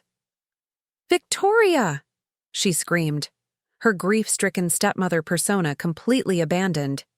"You always were too smart for your own good?" The device in her hand was connected to shaped charges beneath the speaking platform, charges designed to eliminate the primary targets while creating maximum chaos among the surviving crowd. Even with the electronic systems disabled, Caroline could still trigger a blast that would kill dozens of people. But I'd anticipated this possibility too. The Phoenix Protocol included more than just surveillance and communication systems.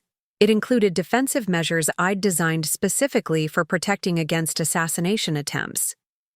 As Caroline raised her manual detonator, quantum field, generators hidden beneath the cemetery grounds activated simultaneously. The shaped charges beneath the platform were neutralized not by disabling their electronics, but by using quantum interference patterns to prevent the chemical reactions necessary for explosive detonation. Caroline pressed her trigger repeatedly, her face contorting with rage and disbelief as nothing happened. The Meridian Collective's final gambit had been anticipated, planned for, and completely neutralized by technology they'd never encountered before. "Game over," I said through the Phoenix Protocol speakers as federal agents moved to arrest the exposed operatives. The dead have excellent memories, and today justice has a quantum advantage.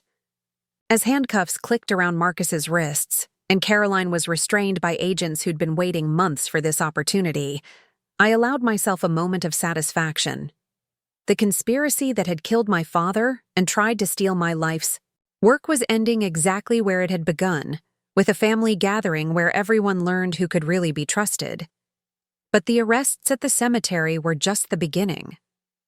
Through quantum relay updates, I was receiving confirmation that similar operations were succeeding worldwide. The Meridian Collective's entire network was being rolled up simultaneously, their leadership captured before they could escape or destroy evidence. Emma's coordination with international law enforcement had been flawless. My daughter's strategic thinking and my Phoenix Protocol technology had combined to achieve something unprecedented: the complete destruction of a professional assassination network that had operated with impunity for nearly a decade. As the genuine mourners were evacuated and the cemetery became a federal crime scene, I reflected on the irony of my situation. I'd come to my own funeral expecting to expose a family conspiracy and reclaim my stolen fortune.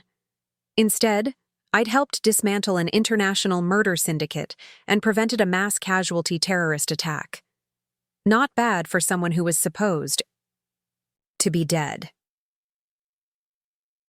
3 hours after my resurrection at Westwood Village Memorial Park, I sat in a secure FBI briefing room watching the global collapse of the Meridian Collective unfold in real time. Wall-mounted screens displayed arrest operations across 14 countries, asset seizures totaling over $40 billion, and evidence files that would keep prosecutors busy for the next decade. Final tally from Switzerland, Agent Chen announced, reading from her secure tablet. 17 Meridian leadership arrested, including 3 former intelligence officers from countries we won't name publicly. Emma's intelligence proved invaluable. She identified bank accounts, safe, houses, and communication networks we didn't even know existed. I felt a surge of pride watching my daughter coordinate with Swiss law enforcement through video link. Emma had inherited my strategic thinking, but she'd developed an operational courage that went far beyond anything I'd ever attempted. Her 18-month undercover investigation had provided the foundation for everything we'd accomplished today. The asset recovery is exceeding expectations, Agent Chen continued. Beyond your $12 billion, we've identified and frozen another $28 billion in assets stolen from other victims. The Morrison family in Texas, the Chen tech dynasty in California, the Rostov pharmaceutical fortune in New York, all victims of Meridian operations over the past 6 years. Each name represented a family destroyed by the same methods used against me.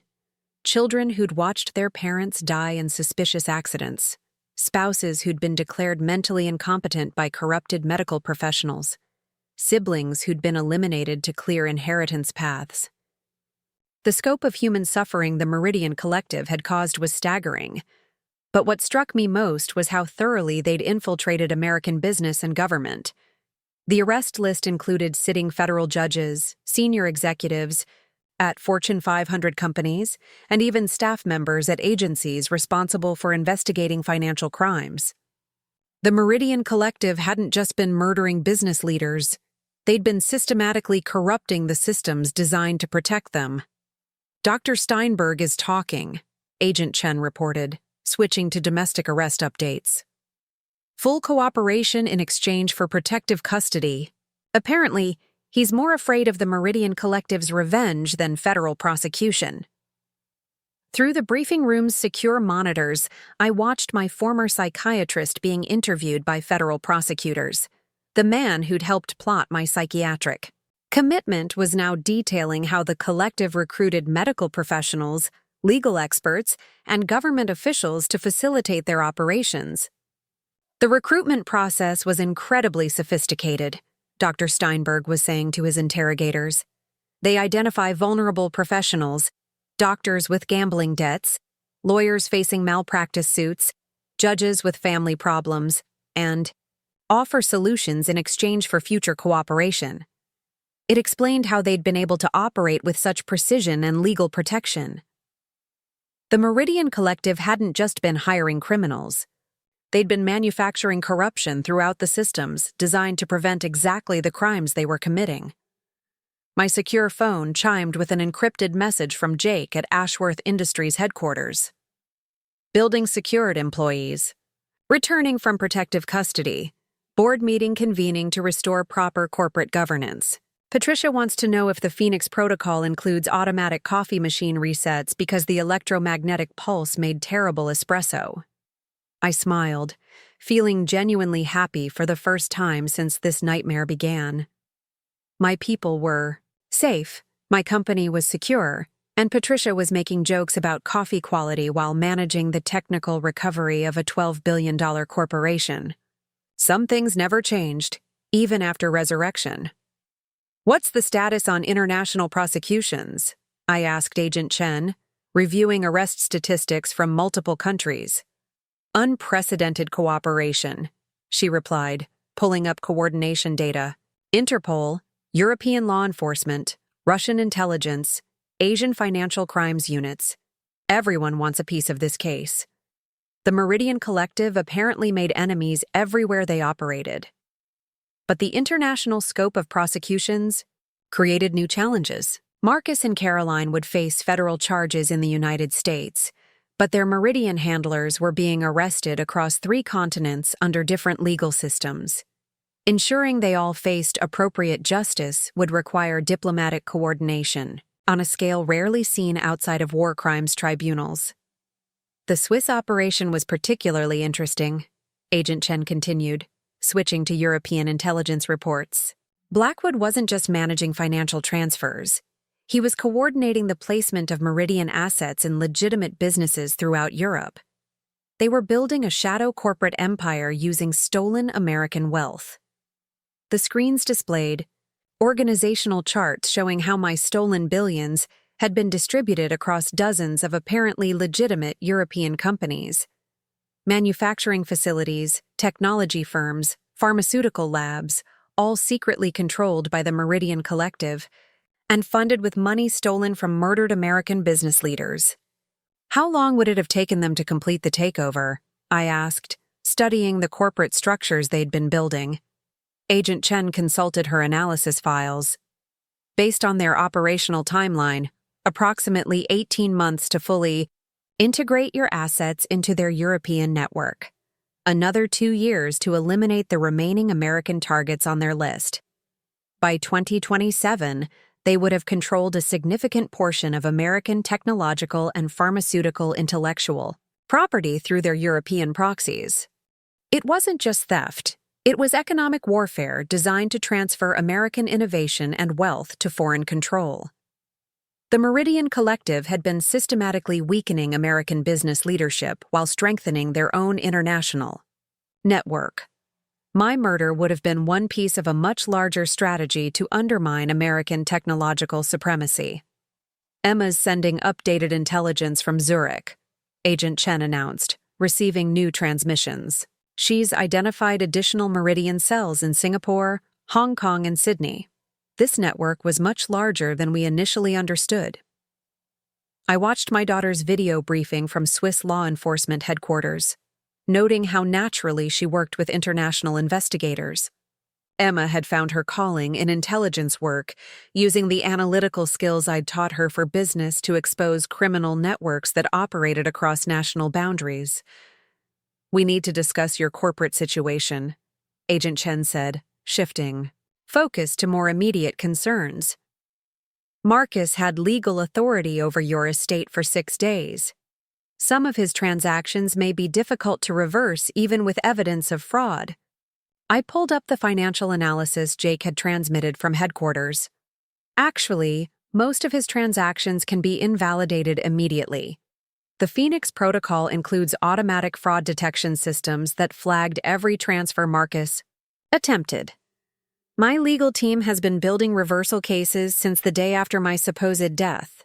What Marcus hadn't known was that my corporate legal structure included multiple safeguards against exactly the type of inheritance fraud he'd attempted.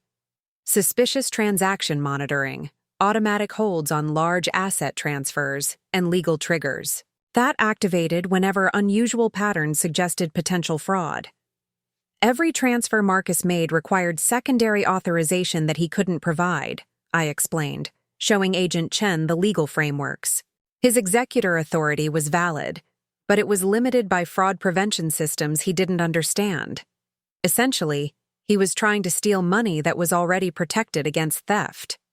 Agent Chen reviewed the technical details with growing appreciation. You built a legal immune system into your corporate structure. Learned it from studying how the Meridian Collective operated, I admitted. When you understand how criminals think, you can build defenses they can't overcome. But not all the damage could be reversed immediately. Marcus had liquidated art collections, sold real estate, and transferred intellectual property to buyers, who might have legitimate claims even if the original transactions were fraudulent. Recovering those assets would require years of litigation and international cooperation. There's something else, Agent Chen said, her tone becoming more serious. The Justice Department is classifying this as a national security case. The scope of Meridian infiltration into American institutions means there will be ongoing investigations for months, possibly years. I understood the implications. My resurrection and the exposure of the Meridian Collective would remain classified until federal investigators could determine the full extent of their operations. Publicly, Victoria Ashworth would remain dead, while secretly she worked with law enforcement to identify and eliminate remaining collective assets and operatives. How long do I stay officially dead? I asked, though I suspected I already knew the answer.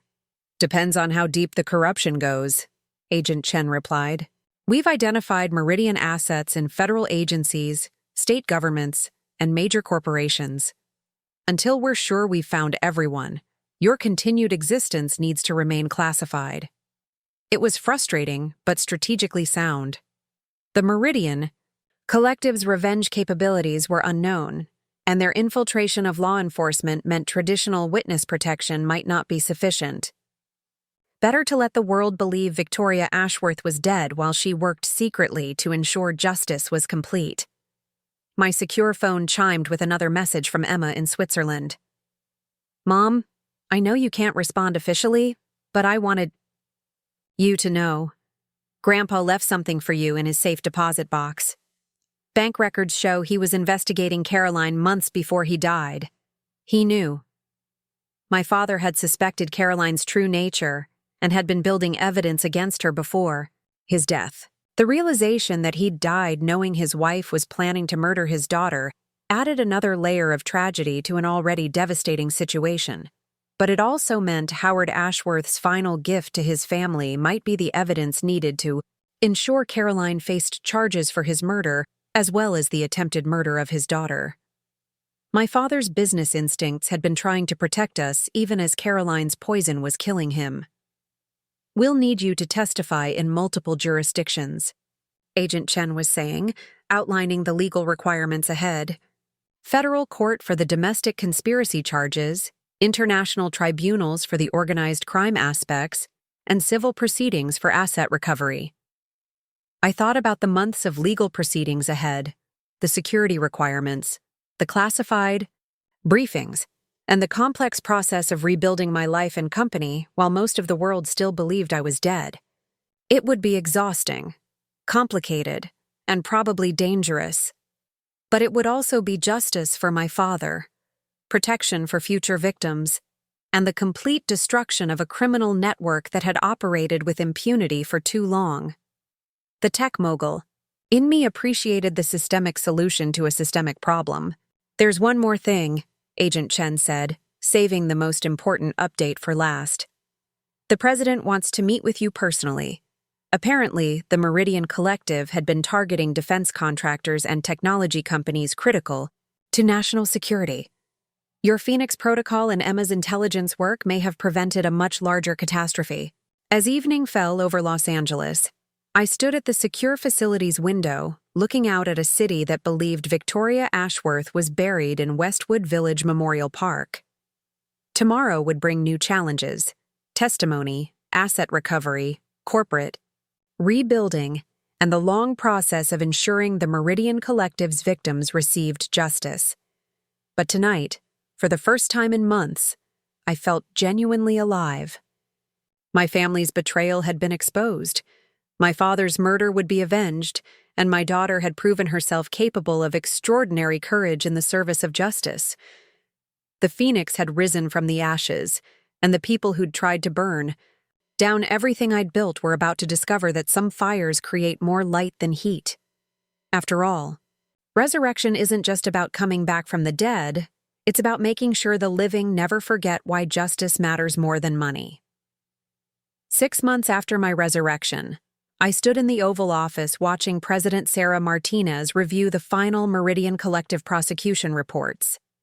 The investigation that had begun with my supposed drowning in Lake Tahoe had evolved into the largest international organized crime case in modern history, with implications that would reshape how democratic nations protected their business leaders from foreign assassination networks. "The economic damage assessment is staggering," President Martinez said, reviewing classified intelligence reports. "Without your intervention, the Meridian Collective would have controlled nearly 40% of American artificial intelligence patents, 60% of quantum computing research, and substantial portions of our pharmaceutical development capabilities within 5 years." I nodded, thinking about the other victims whose families would never get the justice mine had received. 23 confirmed murders over 8 years, each one designed to transfer American innovation to foreign control through corrupted inheritance processes. The scope of the economic warfare had been breathtaking in its audacity and precision. "Emma's ongoing intelligence work has been remarkable," the president continued, gesturing to secure monitors displaying global law enforcement operations. "Her coordination with international agencies has led to the arrest of over 200 collective operatives across 6 continents. My daughter had found her calling in intelligence work, using her business education and analytical mind to expose criminal networks that operated beyond traditional law enforcement boundaries. Emma was currently in Singapore, working with Asian financial crimes units to dismantle the collective's remaining Pacific operations." Through secure video link, I could see her briefing room where she was coordinating the final phase of asset recovery operations. Her confident bearing and strategic thinking reminded me of my younger self, but Emma had developed an operational courage that went far beyond anything I'd ever attempted in corporate warfare. "The asset recovery numbers are final," Agent Chen announced, entering the Oval Office with her ever-present tablet of classified updates. $47 billion in stolen assets identified and frozen across 17 countries. Victim families will receive full restitution with interest, but money was only part of the justice we'd achieved. Marcus was serving life without parole in a maximum security federal facility, his cooperation with ongoing investigations the only thing preventing him from facing death penalty charges for his role in multiple murders. Caroline, whose real name was Helena Volkov, a former Russian intelligence operative, had been extradited to face charges in countries where her previous operations had left trails of bodies. Dr. Steinberg had received a reduced sentence in exchange for his testimony, but his medical license was permanently revoked, and his cooperation had exposed a network of corrupted healthcare professionals who'd enabled collective operations worldwide. The psychiatric facility where I was supposedly being held had been shut down pending investigation into its role in multiple conspiracy cases. "The institutional reforms are equally important," President Martinez noted, reviewing legislative proposals developed from our investigation. "New requirements for verifying executive deaths, enhanced oversight of psychiatric commitment procedures, and international cooperation agreements for investigating suspicious inheritance cases." What we'd discovered had prompted the most comprehensive review of inheritance fraud prevention in American legal history. The Meridian Collective's methods had exposed vulnerabilities in systems designed to protect the wealthy from exactly the crimes being committed against them. "Victoria," the president said, turning to face me directly, "the intelligence community has a proposition for you." I'd been expecting this conversation since the scope of the Meridian investigation became clear. The Phoenix Protocol's capabilities had impressed not just law enforcement, but military and intelligence agencies responsible for protecting American interests worldwide. "They want the quantum surveillance technology," I said, making it a statement, rather than a question. President Martinez nodded. The applications for national security are obvious: early detection of foreign assassination networks, real-time monitoring of international criminal organizations, quantum encrypted communication, systems that can't be compromised by hostile actors. It was tempting. My technology could protect other potential victims, expose criminal networks before they could establish themselves, and provide law enforcement with capabilities that matched the sophistication of modern international crime. The Phoenix Protocol could evolve from a personal protection system into a national security asset. "What are you offering in exchange?" I asked, though I suspected the answer would involve more than money. "Full partnership with the intelligence community," the president replied. "Classified contracts worth substantially more than your current commercial operations, access to government research facilities, and protection resources that would ensure your safety while you continued developing anti-criminal technologies." Was a generous offer, but it also meant abandoning the civilian business empire I'd spent my adult life building. Ashworth Industries employed over 50,000 people worldwide, funded educational programs in dozens of countries, and drove innovation that benefited millions of consumers. Government contracting would mean trading public impact for classified influence. "I need time to consider," I said, though my strategic instincts were already calculating the implications of such a partnership. Agent Chen's tablet chimed with an urgent message that changed the conversation's direction entirely. "We have a development," she announced, her expression shifting to high alert. "The Zurich bank investigation has uncovered something unexpected." The secure monitors in the Oval Office displayed financial records that Emma's team had discovered in previously unknown Swiss accounts. But these weren't Meridian Collective assets. They were accounts established by my father in the months before his death. Howard Ashworth was conducting his own investigation into Caroline, Agent Chen explained, reviewing the intelligence data. He'd identified her connections to the Meridian Collective and was building evidence to expose her. Operation. The records showed my father had hired private investigators, consulted with international law enforcement, and even established contact with former Meridian victims who'd survived assassination attempts. Howard Ashworth had discovered his wife's true identity and had been preparing to protect his family when Caroline accelerated her timeline and had him murdered. "There's more," Agent Chen continued, switching to a different set of files. "Your father established a foundation in Emma's name, funded with assets Caroline never knew existed. He was planning to expose the collective while protecting his family's wealth from their retaliation." My father's final gift wasn't just evidence for prosecuting Caroline. It was a trust fund worth over $2 billion that Emma could use to continue fighting international criminal networks. Howard Ashworth had been thinking 3 moves ahead, just as I'd taught myself to do in business. "He included a message for you," Agent Chen said, activating an encrypted video file that appeared on the main screen. My father's face appeared, recorded just weeks before his death, but showing the effects of Caroline's poison. His voice was weak, but his mind was clearly sharp as he spoke directly to the camera. "Victoria, if you're watching this, it means Caroline succeeded in killing me, but failed to destroy our family. I've left Emma resources to continue the fight, and I've hidden evidence that will ensure justice for all the collective's victims. Your mother would be proud of the woman you've become and the courage you've shown." He paused, struggling with the physical effects of his illness but continuing with determination. "The Phoenix Protocol you developed is more than business technology. It's a weapon against the kind of evil that destroyed our family. Use it to protect others who can't protect themselves. Build something that ensures criminals like Caroline can never operate in darkness again." The video ended with my father's final words. "Remember, success isn't measured by wealth accumulated, but by justice achieved and innocent lives protected."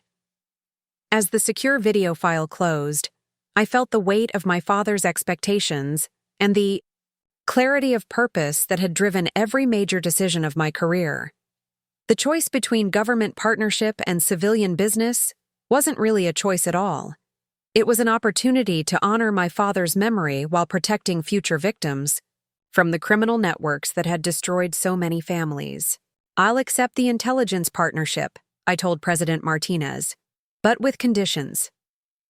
The negotiation that followed established the framework for what would become the Ashworth Foundation for Digital Justice, a unique hybrid organization that combined government resources with civilian innovation to combat international organized crime. The foundation would operate with classified capabilities while maintaining public transparency about its mission to protect business leaders and their families from assassination networks.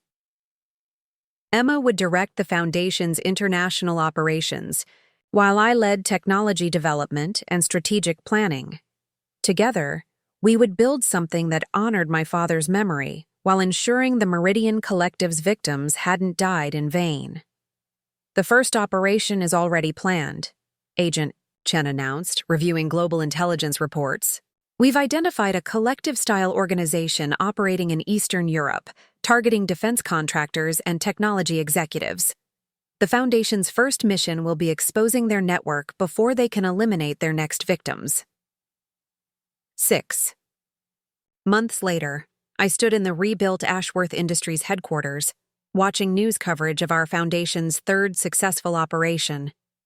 Another criminal network exposed, another group of families protected, another victory for justice over organized murder. Through the floor-to-ceiling windows of my office, I could see the memorial garden we'd established to honor victims of inheritance fraud worldwide. 23 bronze plaques bore the names of confirmed Meridian Collective victims, while an eternal flame honored the unknown victims of similar crimes across history. My secure phone chimed with a message from Emma in Prague, where she was coordinating the arrest of a network that had been targeting aerospace executives. Operation successful. 15 arrests, 8 countries. Dad would be proud. He would be proud. Howard Ashworth had taught me that family legacy wasn't measured in dollars inherited, but in justice achieved and innocent lives protected. The phoenix that had risen from the ashes of my supposed death had become something larger than personal revenge. It had become a force for systematic change in how the world protected its innovators and creators. Marcus remained in federal prison, serving multiple life sentences while providing ongoing intelligence about criminal networks he'd encountered during his brief collaboration with the Meridian Collective. His cooperation had helped expose corruption in 3 federal agencies and led to reforms that would protect future victims from the system's failures that had nearly destroyed our family. Caroline, Helena Volkov, had been executed by lethal injection after conviction for 19 counts of first-degree murder across multiple jurisdictions. Her death had closed a chapter of international crime that had operated with impunity for too long, but the real victory wasn't in the punishments we'd achieved, it was in the protection we'd created for future targets. The Ashworth Foundation's global surveillance network had already prevented 12 assassination attempts, exposed 7 criminal organizations, and protected hundreds of business leaders who never knew they'd been targeted for elimination. As evening fell over Los Angeles, I reviewed the Foundation's expansion plans while secure communications brought updates from operations worldwide. Tomorrow would bring new challenges, new criminal networks to expose, and new innocent lives to protect. The woman who'd been declared dead to steal her fortune had become something the criminals who'd tried to kill her never anticipated, a guardian angel with quantum surveillance capabilities and a very good memory for justice. After all, the best. Phoenixes don't just rise from ashes. They make sure the flames that tried to destroy them become beacons of light that protect everyone else from the darkness. Victoria Ashworth was officially alive. Ashworth Industries was stronger than ever, and somewhere in the world, criminal networks were discovering that some deaths create more dangerous enemies than any life ever could. The dead woman had returned with a vengeance, and justice had never been more technologically advanced or strategically precise. The end. Up next, you've got 2 more standout stories right on your screen. If this one hit the mark, you won't want to pass these up. Just click and check them out. And don't forget to like, subscribe, and turn on the notification bell so you don't miss any upload from us.